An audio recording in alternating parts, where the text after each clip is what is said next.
Alright guys, so hey, these pitch meetings, y'all, I love them. I'm so excited to check out the Stranger Things 4 one. I'm sure Ryan George cooked up something that's great and hilarious like he usually does. But hey guys, if you're new to the channel, what's going on? The name's Leo Rydell. This is Geekly Goods, where we talk the latest in movies, TV, Marvel, DC. Y'all, any corner of the geekverse we can hit, we're hitting it here on this channel. So go ahead and hit that big red subscribe button if you enjoy this type of content. And guys, let's go ahead and check out the pitch meeting for Stranger Things 4. Let's do it.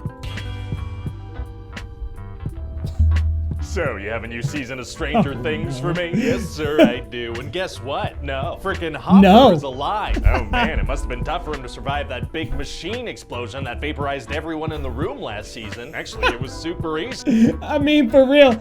Yo, that's why I said they definitely should have just waited on letting us know about Hopper, but let's keep going. Barely an inconvenience. Oh, really? Yeah, see, check this out. He got out of the way. What? Yeah, it turns out that was an option that was on the table, just jumping out of the way. So he's alive. He didn't die. Wow, well, okay, that was easy. Yeah, but see, then it turns out he was picked up by some Russians who somehow got there before the Americans arrived, and they put him in this crazy Russian prison. Oh, those are in Russia. And so Joyce and Murray are gonna have to head over there and help him escape. Very exciting. But then he gets caught and goes back to jail, and they're gonna have to help him escape. Oh, but then later they're gonna escape, and they realize they gotta go back. So they're just kind of going in and out of prison this season. In and out for hours, sir. Plus Hopper has like a broken ankle and probably frostbitten feet. Man, that's probably gonna complicate things. Nope. Oh, okay. And we're gonna have this nice reunion with him and Joyce, and they're actually gonna kiss. Aww. Yeah, it's really nice. And he lets her know that he's been eating maggot-filled bread for months. Oh my gosh. Yeah, so you can imagine how that kiss tasted. Okay.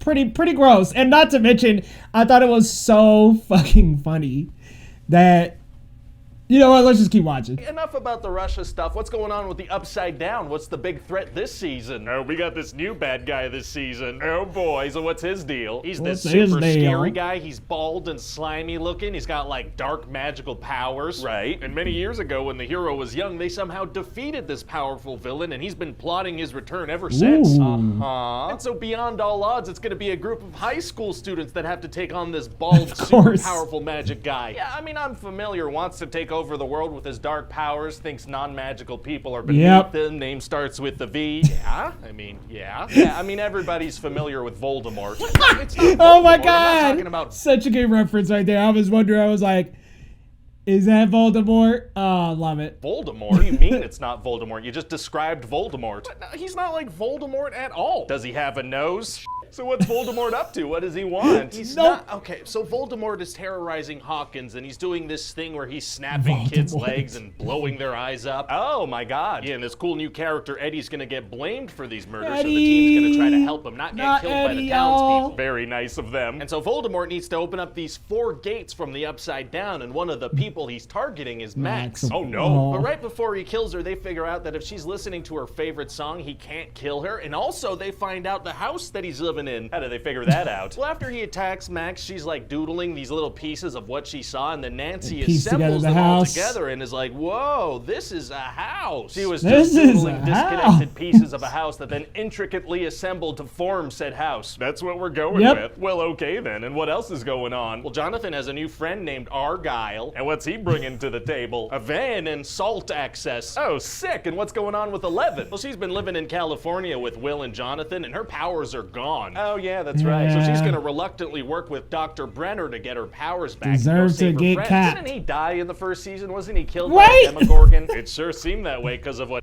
That's what I'm saying. I'm like, yo, that first season made it seem like Homeboy was dead for good. So when I seen Dr. Brenner back, I was like, wait.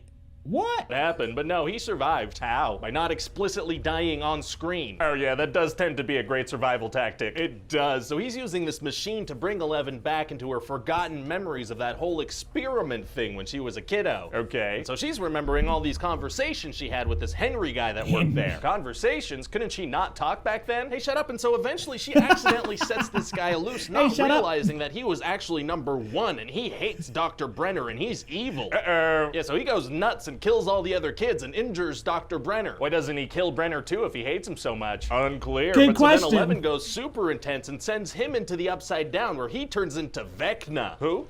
Voldemort. He's from Harry Potter. Right, and so eventually we're gonna get to the finale and all the good guys have to do this crazy stuff simultaneously to defeat the bad guy. What do they have to do? Well, a bunch of them head into the Upside Down. Oh, wow, wow, wow. Wow. And so Dustin and Eddie need to lure a bunch of these bat things away from the Voldemort house so Steve and Nancy and Robin could go kill him while they're using Max as bait. And how do they distract the bats? Oh, well, Eddie does this crazy Metallica performance on top of a trailer. Man, and then when the that bats shit come was flying dope. in, he has to rush down and get inside the trailer. And let me tell you, he cuts it pretty close. Why didn't he do that performance right in front of the door? Because being on the roof looks a lot cooler. Absolutely. That's a good point. And later, Eddie's gonna die. That makes sense. Ooh. Oh, you're not surprised? I mean, he's a seemingly lovable character introduced in a new season of Stranger Things. That's pretty much... This always happens, guys. This literally always happens. Like, seriously, they introduce somebody new. Barb, Bob, Alexi. Now we've got freaking Eddie. I'm like, every single season, they introduce a new character who is so lovable. And then they just, boop, chop him. They chop him, y'all. I'm like, come on, man. Can we please move away from that trope, Stranger Things? We loved Eddie. We wanted to keep Eddie. a death sentence. That's a good point, but he does die like a hero by distracting some bats that didn't really need to be distracted anymore. Well, great. And meanwhile, in Voldemort's house, the other characters are gonna get choked out by some vines. For a long for time. 45 minutes. Yeah, How did they not die? Unclear. And so then at the same time, Eleven is using her powers to go inside Max's mind to try to defeat Voldemort. Oh, how does that go? Well, they show their hands to each other for quite some time. Amazing. And at a certain point, it seems like Eleven's gonna lose, but then Mike tells her that he loves her and she needs to fight, so that gives her an extra boost. She just spent the whole season trying to get her powers back so she could fight. Did she really need a reminder? I just needed something for Mike to do. Oh, okay, gotcha. And at the same time, in Russia, Hopper and Joyce and Murray realize they need to join the fight as well. What? How? Oh, well, they vaguely find out that the kids are fighting some kind of evil back home, so they're like, hey, there were some monsters at the prison, so maybe if we go fight them, that'll help in some way, because it's like a hive mind. Oh, a very big leap. A huge leap, sir, but not only does it turn out they're right, they do it at precisely the perfect moment. Wow, crazy how stuff like that works out sometimes, huh? I know, right? Especially when I've written it that way. Yeah. So they manage to defeat Voldemort, but then Max dies, which opens up this massive gate all around Hawkins. Crazy. Oh no. But then Eleven brings Max back from the dead, which is a thing she can do now. Oh, great. Yeah, and so then 2 days later... Wait, 2 days? What happened? How'd they get out of the Upside Down? Don't worry about it. So they're back, and the gates are closed, and Max is in a coma, and the gates reopen, and we're done. Wait, what? We're done. Check back in like 3 years, please. Yeah, oh, okay. So what do you think? Well, it sounds like a great season. Hey, what do you think we should use for Max's favorite song? Well, I was thinking we bring Kate Bush back into the mainstream with that song Running Up That Hill. Oh. We're gonna give that old song a huge boost. Oh, bringing back the Bush is tight. Don't phrase it like that. Sorry, yeah, no. But we totally will, though. Oh my God, says 37-year-old Kate. Hi everybody, it's Ryan here. Thanks for watching. So good, guys. I mean, these pitch meetings are just so great every single time. Yo, some of the things he's saying, I'm like, yo, Voldemort. Oh my gosh. The fact that, like, yeah, 2 days later, everybody's back from the Upside Down. I'm like, yo, what the heck? Like, everybody did just randomly, miraculously come back, but very good season this time around.